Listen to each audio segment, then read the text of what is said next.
Hello everyone, welcome back to the channel. And in this video, we are going to talk about some things that you may be overlooking that could possibly help with your hair growth.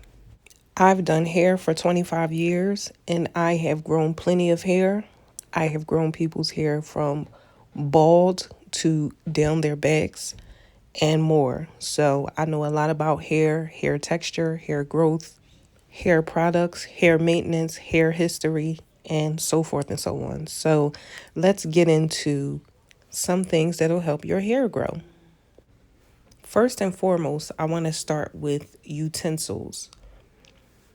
The utensils that you use on your hair is very important because that could be the deciding factor on whether you will experience length retention or breakage.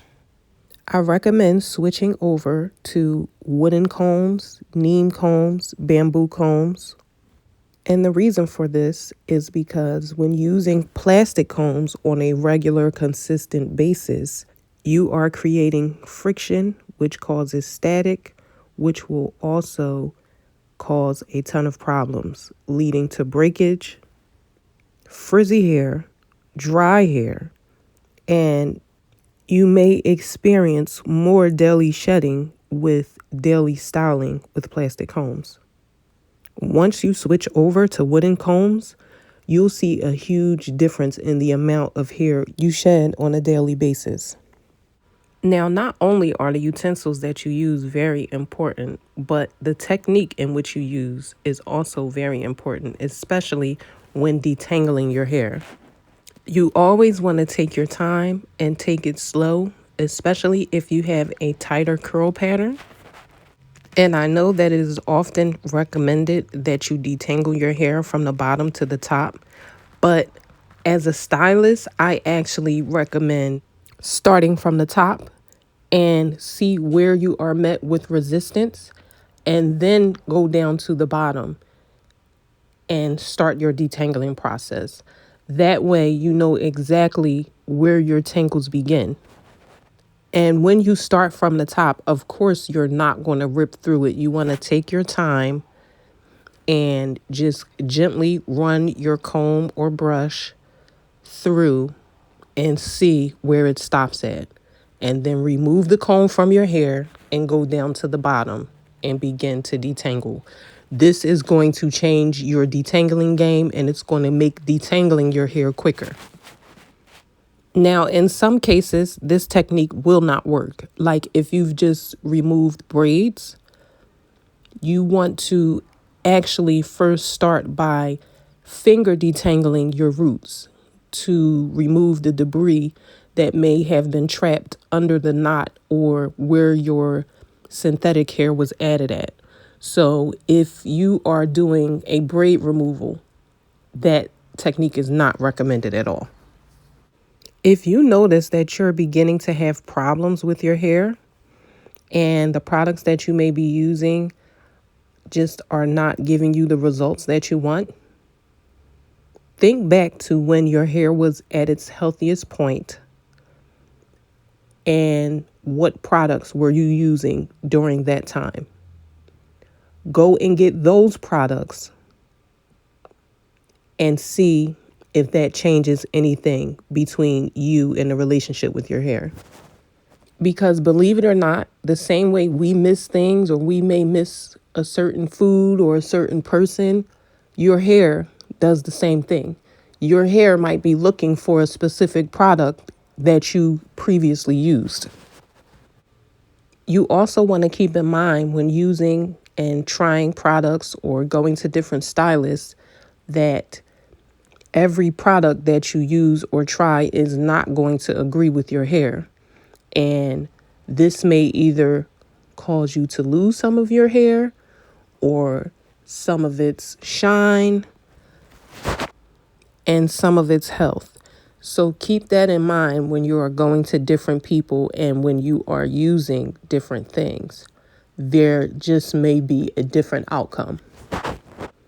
If you're a person who likes heat styling, there's nothing wrong with using hot tools to style your hair.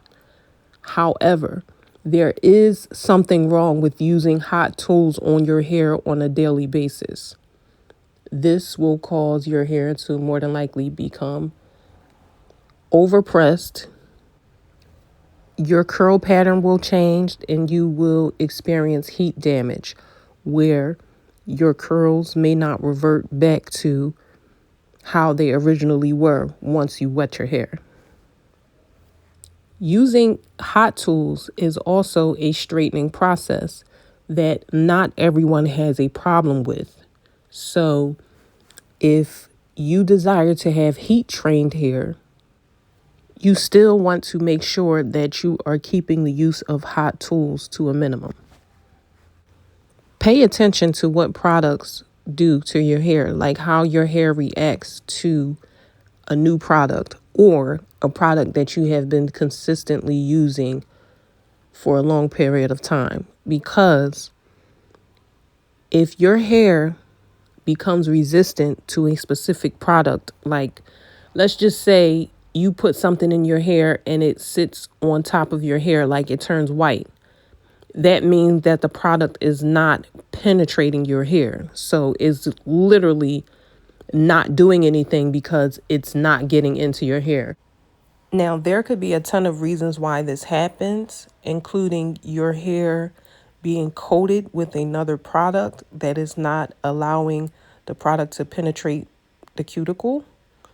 But if you begin to have this experience, or if you try a new product and you have this experience, discontinue use immediately because the product is not for your hair. One thing that I want to say, especially in the era of social media, and this is very important, follow your own hair care routine. You may see someone who you may feel as though they have a similar texture to you, but they actually don't, okay? Everybody in the world, everyone's hair is different, okay? So do what works for you. And it doesn't matter what's trending online. It doesn't matter if people are telling you not to use the product. If said product is making your hair flourish and it's working for you, use it. Let go of the hair chart, okay? It's not real. All the hair chart is another form of segregation, okay? Everyone in this world's hair is different, as I've previously stated, okay? So the more time you waste on trying to figure out what's your hair type, you could be actually figuring out what products are actually going to work for your hair personally.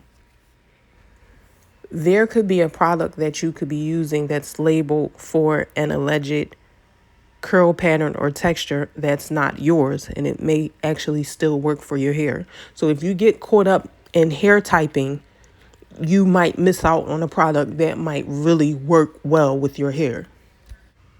If you wear protective styles, always try to either switch up the protective style or switch up the parting, because constantly wearing the same protective style can result in permanent parts, and permanent parts can cause breakage within those areas where your hair is parted at, and that will thin your hair out tremendously. And I saved the most important thing for last because I feel like this is something that's extremely overlooked. And the number one thing that you want to have when you're dealing with growing your hair out or just taking care of your hair in general is patience. Be patient with your hair. Be patient with your detangling process. Be patient with allowing your hair time to grow. Your hair is not going to go down your back in 5-6 weeks. It's just not going to happen. Be realistic. Pay attention to how much your hair grows over the course of a month. and figure out what works for you personally as far as lymph retention is concerned. If you have anything to add, feel free to leave it in the comments. And also, let me know if you would like to discuss this further, because I have so many more tips and ideas and tricks that'll help you grow your hair.